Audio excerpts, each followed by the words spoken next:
In 1936, Pearl Adler was arrested and imprisoned for running a bordello.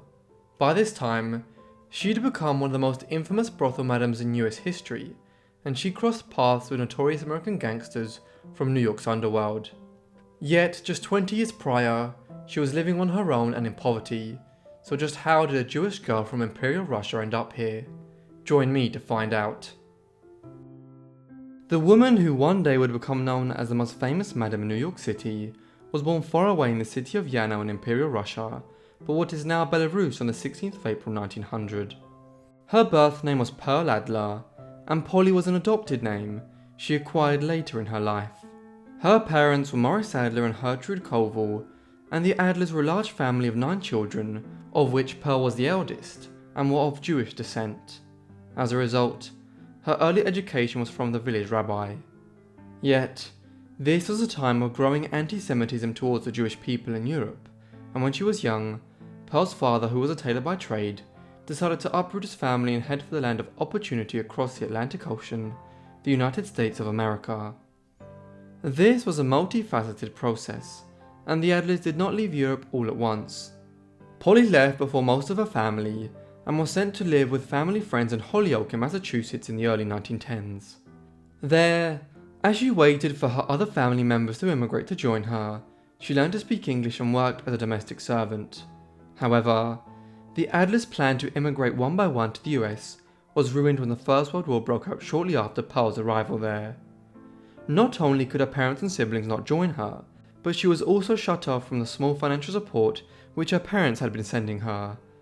Consequently, she had no choice but to move south to New York City, where she moved in with her cousin in Brooklyn. In New York, Pearl began attending school and working in a corset factory, where she earned $5 a week.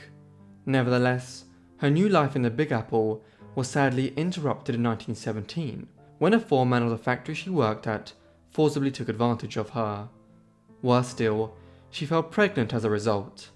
Although Pearl was able to find a doctor who would perform an abortion, the procedure cost $150, far more than the $35 worth of savings Pearl had, but the doctor took some pity on her and carried out the procedure for just $25, telling her to take the remaining $10 and buy some shoes and stockings. Following these events, Adler was ostracized by her cousins in New York, and although still a teenager in a foreign city, she had no option but to make it on her own. She moved to Manhattan and continued to work in the factory she had been at for a few years. Yet, in 1920, this would all change, and owing to a strange set of circumstances, she soon became involved in a life of crime. While she was living in Manhattan, her roommate introduced her to a man named Tony.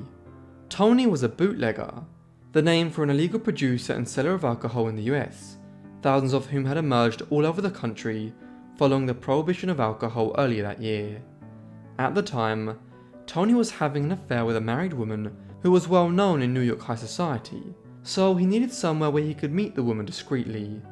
As a result, he arranged to rent an apartment where Adler could live rent-free, so long as she allowed Tony and his mistress to meet there from time to time. This arrangement between Adler and Tony soon led to her providing spaces elsewhere in the city for men to meet women.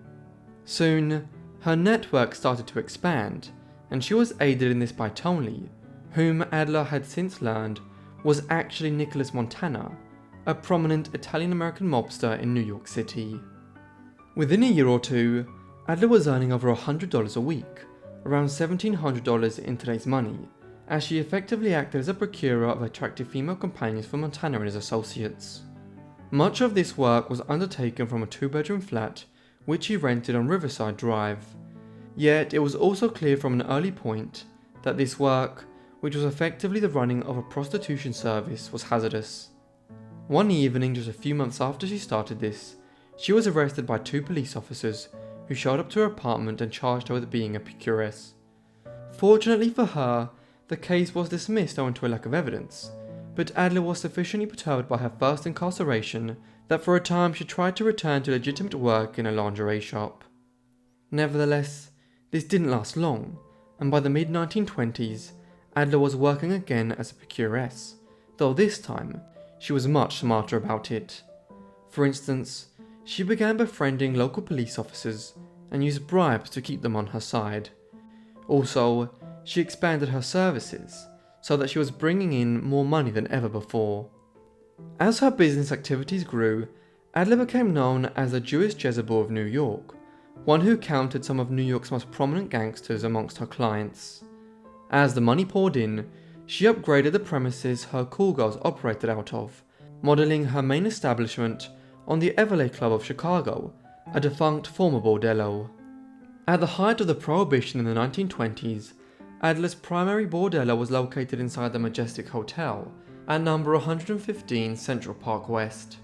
The building's discreet facade hid a labyrinth of secret rooms and stairways, through which figures like Montana and his associates in the New York crime scene passed regularly to meet with Adler's girls. Adler also had a Chinese room installed, one in which guests could play mahjong, a tile-based game combining elements of skill and luck, as well as a bar which was built to resemble the recently excavated tomb of King Tutankhamun. Adler never expressed any moral issues about her line of work. She would state many years later that the decision to become a brothel madam and operate a bordello was essentially a result of her economic circumstances and what life had thrown at her. Moreover, she is known to have treated the girls who worked for her well and encouraged them to continue their education, even as they worked as prostitutes, noting that they couldn't work as call girls for the rest of their lives. In the mid-1930s, Adler became involved in the activities of the Hofstadter Committee, more widely known as the Seabury Commission. This was launched in 1931 when the Governor of New York and soon to be President of the United States, Franklin Delano Roosevelt, launched a joint legislative committee to investigate corruption and criminal activity in New York. This came in the early 1930s when the twin issue of the prohibition of alcohol and the onset of the Great Depression had combined to see a rise in criminal activity across the United States, which had never been seen before or since. It came to be known as the Seabury Commission after Samuel Seabury, an ex-judge of the Court of Appeals, whom Roosevelt appointed to a senior role in the investigations. At the time, the commission was investigating some of the leading figures in the organized crime world of New York City, and with her many links to figures like Arnold Rothstein, the mob don who had fixed the 1919 World Series, Adler was soon viewed as a person of interest. Seabury and other leading prosecutors wanted her to testify in various matters being investigated, but Pearl was reluctant to do so.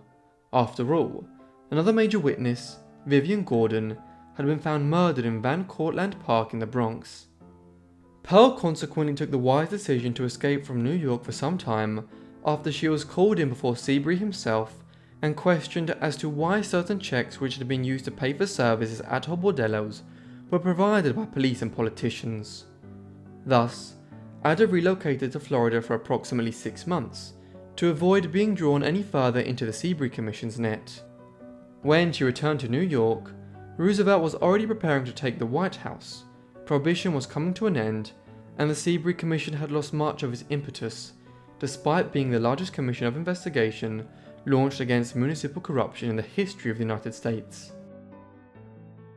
The Seabury Commission controversy was not the only time Pearl was caught up in legal proceedings in New York, and there were over a dozen occasions on which she was arrested, often in mass arrests. For example, while she and many others in her walk of life survived the Seabury Commission of the early 1930s, she was not so fortunate during the next major crackdown on organized crime in New York City, which was undertaken by the reformist mayor of New York, Fiorello LaGuardia. 1 minute after he was sworn into office on the 1st of January 1934, LaGuardia ordered the arrest and incarceration of Lucky Luciano, a clear sign of his intention to suppress illicit activity in the city. Adler was arrested in July 1936, by which time Luciano was already in prison. This was her 16th time being arrested, and on this occasion, she knew the game was up.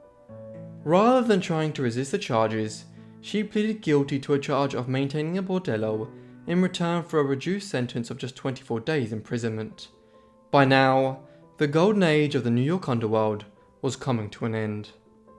Following her release from prison, Adler sought out legitimate legal work. However, this was easier said than done. Many of her contacts in New York or New Jersey, who might have offered her a position as a nightclub host or manager of some kind, stated that her previous legal issues would create too many problems for them. Consequently, despite her best efforts to move away from it, Adler briefly returned to working as a madam in the late 1930s and early 1940s. By 1943 though, she had made enough money to retire and headed out to California for a fresh start.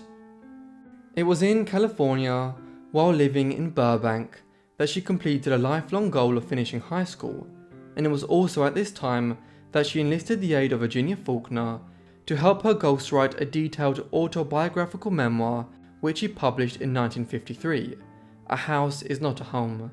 This offered a candid account of Adler's life and involvement in the organised crime world of New York in the interwar period. The book does not stray away from linking Adler to some of the most prominent figures in the New York underworld during the 1920s and 1930s, notably Salvatore Lucky Luciano, one of the city's leading figures when it came to prostitution, and the central figure in the emergence of the Italian mafia in New York in the early 1930s. Other prominent figures who feature in A House Is Not a Home include Nicholas Montana, the mobster who facilitated Adler's first forays into crime in the 1920s, and Meyer Lansky, the mob's accountant, as he was known. A House Is Not a Home was an enormously successful book. It eventually sold over 2 million copies and ensured that Adler became a minor celebrity throughout the United States in the 1950s. Eventually, in 1964, the book was made into a film, one which starred Shelley Winters as Adler and Cesar Romero as Lucky Luciano, while Robert Taylor played a thinly disguised version of Montana. Sadly, Adler would never live to see the film adaptation of her wildly successful memoir. A heavy smoker throughout her life, Adler succumbed to lung cancer on the 9th of June 1962, aged 62.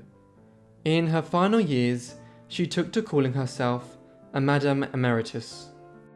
What became of her family isn't fully known, but we do know that many of them eventually arrived in the United States by the early 1920s, and several of her siblings were living with various cousins in Brooklyn. Pearl's parents moved for some time to New York before eventually joining the exodus of Jewish people globally to Palestine, where it was hoped a new Jewish state could be established. How much contact Pearl had with her family members though, during the 1920s and 1930s in New York, is not entirely clear. Thank you everyone for watching this video on Polly Adler. I hope you found it interesting. Let me know what you thought of her life down below in the comments, and if you have any other suggestions, also leave them in the comments. I hope you guys are subscribed and have your notification bell turned on to get all my videos as soon as I upload them. Anyway, that's all from me, so I'll see all of you in the next Forgotten Life. Thanks.